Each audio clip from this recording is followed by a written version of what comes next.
মধ্যপ্রাচ্যের উত্তপ্ত পরিস্থিতিতে এবার ইরানের পাশে থাকার স্পষ্ট ঘোষণা দিল লেবাননের প্রভাবশালী সশস্ত্র গোষ্ঠী হিজবুল্লাহ। চলমান ইরান ইসরায়েল সংঘাতে তারা জানিয়ে দিয়েছেন, আমরা নিরপেক্ষ নই, আমেরিকা ও ইসরায়েলের আগ্রাসনের বিরুদ্ধে যা প্রয়োজন তাই করবে হিজবুল্লাহ।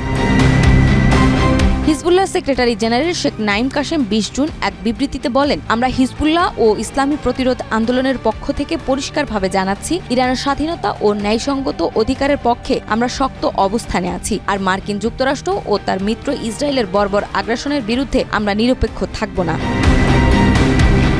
সংবাদ মাধ্যম আল জাজিরা জানায়, সম্প্রতি ইসরায়েলি হামলা ও ইরানের সর্বোচ্চ নেতা আয়াতুল্লাহ আলী খামেনিকে প্রকাশ্যে হত্যার হুমকি পুরো অঞ্চলের জনগণের বিরুদ্ধে এক ধরনের আগ্রাসন বলে আখ্যায়িত করেছে হিজবুল্লাহ নেতা কাশেম।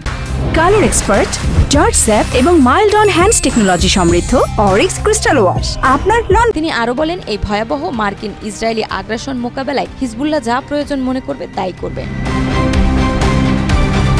উল্লেখ্য, হিজবুল্লাহ দীর্ঘদিন ধরেই ইরানের ঘনিষ্ঠ মিত্র হিসেবে পরিচিত। যদিও চলমান সংঘাতে তারা সরাসরি অংশ নেয়নি, তবে বিশ্লেষকরা বলছেন হিজবুল্লাহর এই ঘোষণা মধ্যপ্রাচ্যের উত্তেজনা আরও তীব্র করতে পারে। ইতিমধ্যেই যুক্তরাষ্ট্রের সম্পৃক্ততা শঙ্কা বাড়ছে। সংঘাত ছড়িয়ে পড়লে পুরো অঞ্চল জড়িয়ে যেতে পারে এক ভয়াবহ যুদ্ধের মধ্যে।